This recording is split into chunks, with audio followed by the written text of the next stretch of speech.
నమస్కారం. ఘంటారవానికి స్వాగతం. ముందుగా ప్రధానాంశాలు. హైదరాబాద్ బోయిన్పల్లిలో భారీగా డ్రగ్స్ పట్టివేత. 8.5 కోట్ల విలువైన సరుకు స్వాధీనం. 3 అరెస్ట్.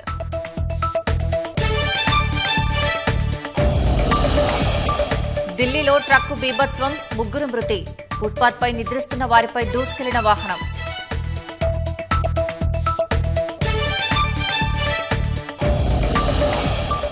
కోల్కతా ఘటనపై అమెరికాలో పలుచోట్ల వైద్యుల నిరసన. ప్రాణాలకు రక్షణ కల్పించాలంటూ డాక్టర్ల డిమాండ్.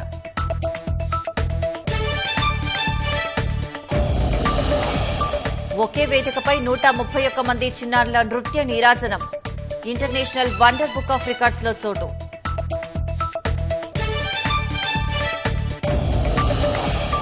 దేశవ్యాప్తంగా సందడిగా కృష్ణాష్టమి వేడుకలు. ఉట్టికొట్టే కార్యక్రమంలో ఉత్సాహంగా పాల్గొన్న చిన్నారులు.